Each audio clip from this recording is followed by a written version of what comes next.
오늘 저희가 함께 깊이 파고 들어볼 자료, 바로 조덕근 목사의 야고보서 2장 23절 해석입니다. 사실 성경의 단 한 구절인데 이 안에 정말 어마어마한 세계가 담겨 있더라고요. 핵심 질문은 이거예요. 아브라함이 의롭다 여겨지고 또 하나님의 벗이라 칭함 받았다. 이게 대체 무슨 뜻일까요? 오늘 저희 목표는요, 그냥 이 구절을 읽고 넘어가는 게 아니고요. 여겨지다, 그리고 벗이라는 이 두 단어에 숨겨진 어쩌면 우리가 놓치고 있었던 그 관계의 드라마를 한번 제대로 파헤쳐 보는 겁니다. 네, 이 해석의 여정은 아주 의외의 장소에서 시작됩니다. 바로 여겨졌다로 번역된 헬라어 동사 에로기스테죠. 이 단어 하나를 어떻게 이해하느냐에 따라서 구절 전체의 의미, 나아가서 신앙의 방향성까지 달라질 수 있거든요. 자료를 보면 이 단어의 뿌리가 놀랍게도 신학이나 철학이 아니에요. 아, 그런가요? 네, 고대의 회계장부나 법정 기록에 있다는 점을 지적합니다. 그러니까 본질적으로는 내가 갖고 있지 않은 가치를 외부의 권위 있는 평가자가 계상해서 장부에 기입해주는 행위, 이걸 뜻하는 거거든요. 그래서 오늘 분석의 핵심은 이겁니다. 아브라함이 얼마나 완벽했는가, 이게 아니고요. 하나님이 그의 믿음 하나를 보시고 어떻게 그를 인정해 주셨는가, 바로 그 지점에 집중해 볼 겁니다. 잠깐만요. 지금 굉장히 놀라운 말씀을 하셨는데 의롭다는 개념이 도덕이나 철학이 아니라 회계장부에서 왔다고요? 네네. 그럼 이건 마치 아브라함의 도덕적 자산이 사실상 마이너스거나 바닥이었는데 하나님이 그의 믿음을 담보로 의로움이라는 거액을 계좌에 그냥 네. 입금해 준 거랑 비슷한 건가요? 와, 이건 패러다임을 완전히 바꾸는 이야기인데요? 바로 그 비유가 이 해석의 핵심을 정확히 꿰뚫고 있습니다. 실제로 그런 법적이고 회계적인 뉘앙스가 아주 강한 단어거든요. 여기서 굳이 헬라어 원어인 에로기스테를 언급하는 이유가 바로 거기에 있는 거예요. 우리말 여겨졌다는, 그냥 그렇게 생각했다는 좀 주관적인 느낌을 줄 수 있잖아요. 네, 그렇죠. 근데 원어는 계산해서 장부에 기록하다, 법적으로 간주하다, 훨씬 더 객관적이고 선언적인 힘을 가지고 있습니다.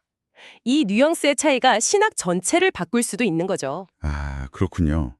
그냥 그렇게 생각해 줄 게가 아니라 이제부터 너의 공식적인 재무 상태는 이것이다 라고 그냥 도장을 딱 찍어주는 것과 같다는 거네요. 맞습니다. 그렇다면 이건 아브라함이 스스로 완벽한 상태를 달성해서가 아니라 하나님께서 그의 믿음을 보시고 당신은 이제부터 공식적으로 의로운 상태에 있는 걸로 내가 간주하겠다, 이렇게 선언해 주셨다는 의미가 되는 거군요. 바로 그겁니다.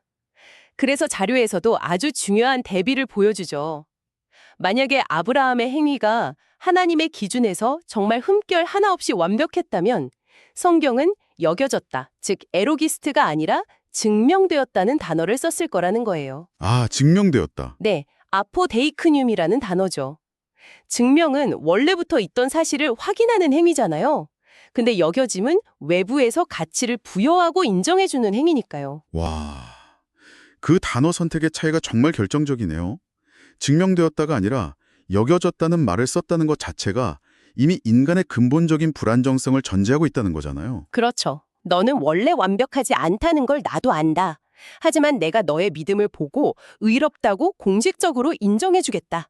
이 메시지가 이 단어 하나에 다 담겨 있는 셈이군요. 맞습니다. 바로 이 관점을 가지고 아브라함의 가장 유명하고 또 가장 논란이 많은 행동, 바로 아들 이삭을 제물로 바치려 했던 그 사건을 들여다봐야 합니다. 네네. 많은 사람들이 이 사건을 보면서 어떻게 저런 비인간적인 명령에 순종할 수 있지? 하면서 되게 불편해하거든요. 솔직히 저도 그래요. 그렇죠. 그 행위를 도덕적 완벽주의의 결과물로 보면 당연히 이해하기가 어렵습니다. 아니, 하나님을 신뢰한다고 해서 자기 아들을 제단 위에 올리는 게 최선의 의답이라는 건 너무 극단적인 해석 아닌가요?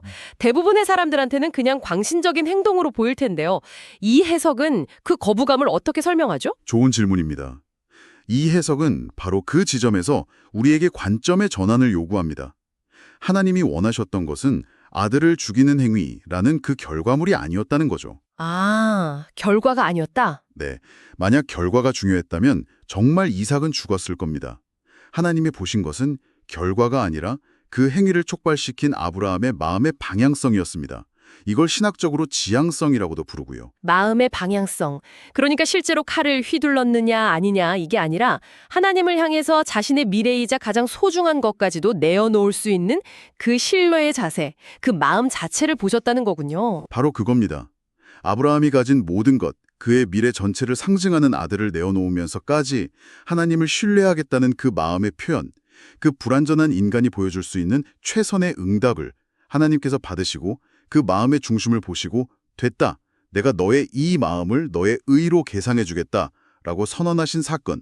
이것이 바로 에로기스테, 즉 여겨짐의 신비라고 할 수 있습니다. 결과가 아니라 동기를 평가하신 거군요. 그렇죠. 하나님께서 아브라함의 마음 중심을 보시고 그 불완전한 행위를 의로 받아주셨다. 그런데 바로 이 지점에서 많은 사람들이 헷갈려하는 야고보서의 행함 문제가 등장하는 것 같아요. 행함으로 의롭게 된다는 야고보서의 말과 방금 우리가 나눈 믿음을 보시고 의로 여겨주셨다는 말이 정면으로 충돌하는 것처럼 들리거든요. 이 해석은 그 오랜 긴장감을 어떻게 풀어내나요? 아주 중요한 지적이십니다. 실제로 수많은 신앙 논쟁이 바로 그 지점에서 벌어졌죠. 이 해석은 여기서 또 다른 헬라어 단어 시네르게이를 열쇠로 제시합니다. 시네르게이요? 네, 함께 일하다, 협력하다라는 뜻의 동사입니다. 야고보서는 믿음과 행함이 서로 다른 두 개의 존재라고 말하지 않아요. 오히려 믿음이 그의 행함과 함께 일했다, 즉 시네르게이했다고 말하죠. 함께 일한다. 재밌네요. 그럼 믿음이 엔진이라면 행함은 바퀴 같은 걸까요? 따로 떨어져 있는 게 아니라 엔진의 힘이 동력축을 통해 바퀴로 전달되어야 비로소 차가 앞으로 나아가는 것처럼 둘은 분리할 수 없는 하나의 시스템이다. 이런 거군요. 아주 좋은 비유입니다. 거기서 한 걸음 더 나아가 볼까요? 그건 서로 맞물려 돌아가는 두 개의 톱니바퀴와도 같아요. 한쪽이 멈추면 다른 쪽도 결국 멈추게 되죠. 아, 믿음이 있는데 행함이 없다면 그건 엔진은 켜졌는데 동력 전달축이 끊어진 차와 같습니다. 엔진 소리는 요란한데 어디로도 가지 못하죠. 야고보서가 말하는 행함이 없는 죽은 믿음이 바로 그 상태를 가리키는 겁니다. 이제야 그림이 맞춰지네요. 전 항상 야고보서의 행함하고 사도 바울이 말하는 믿음이 서로 싸우고 있다고 생각했거든요. 그렇죠. 많이들 그렇게 생각하죠. 한다는 개념으로 보니까 이건 싸움이 아니라 파트너십이었군요. 완전히 잘못 이해하고 있었네요. 바로 그 깨달음이 중요합니다. 믿음이라는 내적 확신이 있으면 그건 자연스럽게 삶의 실천이라는 외적인 형태로 드러나게 마련이거든요. 그리고 그 실천은 다시 내면의 믿음을 더 단단하게 만들어주고요. 이 둘은 선순환하면서 함께 굴러가는 거죠. 그리고 하나님은 바로 그 함께 일하는 전체 과정을 보시고 내가 너를 의롭다고 여겨주겠다고 선언하시는 겁니다. 그렇다면 의롭다 여김을 받는다는 건 인간이 어떤 도덕적 수행 과제를 완벽하게 해내서 받는 상장 같은 게 아니었군요. 그렇죠. 그럼 이거는 완전히 관점이 바뀌는 거네요. 인간의 성취를 기념하는 사건이 아니라 하나님의 은혜로운 수용이 선포되는 사건이었던 겁니다. 정확합니다. 결핍을 가진 불완전한 인간이 내어놓은 최선의 응답, 그 믿음의 방향성을 보시고 하나님께서 기꺼이 의로운 것으로 내가 받아주겠다고 선언하시는 전적인 하나님의 수용과 용납의 사건인 거죠. 인간은 자신의 행위로 스스로를 의롭게 만들 수가 없어요. 단지 믿음으로 응답할 뿐이고 그 응답을 하나님께서 받아주심으로써 의롭다는 지위를 부여받게 되는 겁니다. 이것이 여겨짐의 본질입니다. 자, 그럼 이 모든 과정, 그러니까 불완전한 인간이 믿음으로 최선을 다해 응답하고 하나님이 그걸 의로 여겨주시는 이 관계의 과정이 마침내 하나님의 벗이라는 칭호로 이어진다는 흐름이군요. 네. 종이나 피조물도 아니고 벗이라니 이 단어가 주는 울림이 정말 남다릅니다. 무게감부터가 다르네요. 여기서 벗의 개념을 좀 더 깊이 들여다볼 필요가 있습니다. 자료에 따르면 당시 그레코 로마 문화에서 벗, 즉 필로스는 우리가 생각하는 친한 친구 정도의 감정적인 관계를 훌쩍 뛰어넘는 개념이었어요. 아, 그냥 친구가 아니고요? 네, 이건 사회적, 정치적 무게를 지닌 용어였습니다. 예를 들면 황제나 왕이 자신의 수많은 신하들 중에서 가장 신뢰하고 자신의 비밀스러운 계획까지 공유하는 최측근 핵심 인사를 가리켜 황제의 벗이라고 불렀거든요. 아, 그렇군요.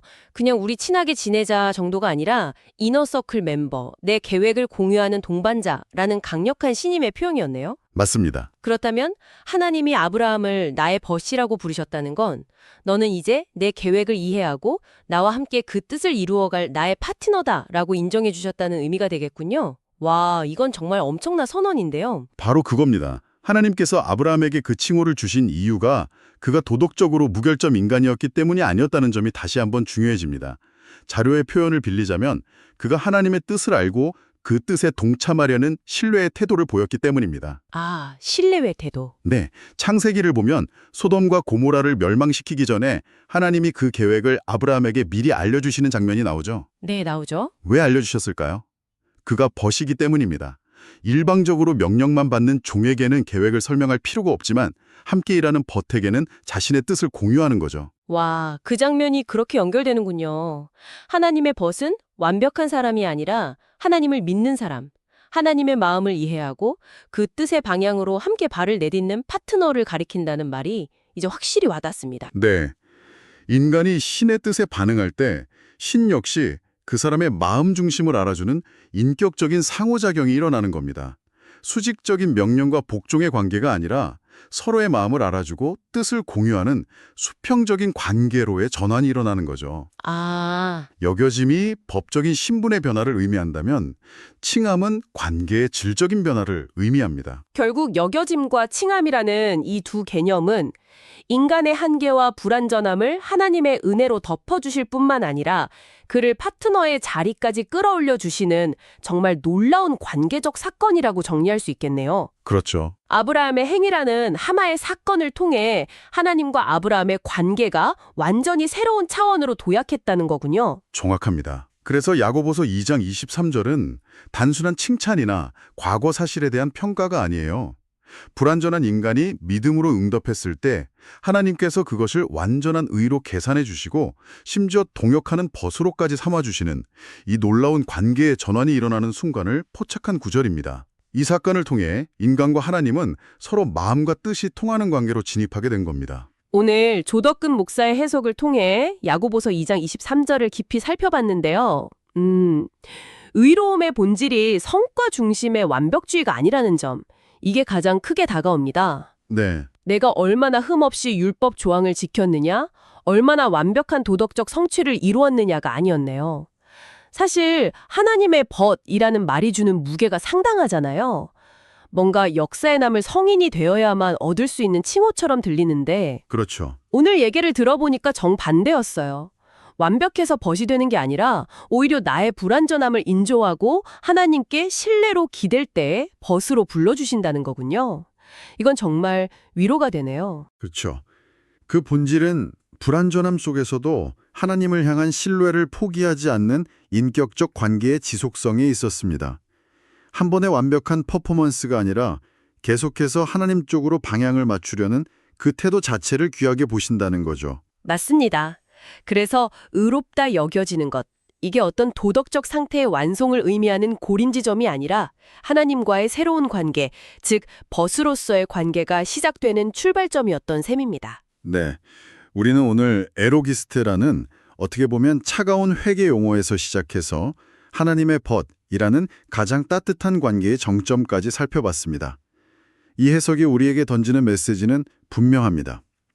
신앙의 목표가 흠없는 완벽한 존재가 되는 게 아니라 하나님과 뜻을 나누고 마음을 공유하는 벗이 되는 것이라는 점이죠. 이것은 우리의 삶에서 성과주의의 압박에 시달리는 많은 이들에게 정말 중요한 관점의 전환을 제시합니다. 초점을 성과가 아닌 관계에 맞추게 하니까요. 정말 그렇습니다. 자, 오늘 이 이야기는 의로움이 행위의 완벽함이 아닌 신뢰 관계 속에서 주어진다고 말합니다. 이걸 듣고 계신 당신의 삶에 적용해 보면서 마지막으로 이런 질문을 던져보고 싶습니다. 만약 내 삶의 성공이나 실패를 평가하는 기준을 성과가 아닌 관계의 신실함에 둔다면 당신의 일상은 어떻게 달라질 수 있을까요? 누군가의 완벽한 부하 직원이 되는 것과 때로는 실수하고 불완전하지만 마음을 나누는 진정한 벗이 되는 것 중 당신은 지금 어떤 관계를 추구하고 계신가요?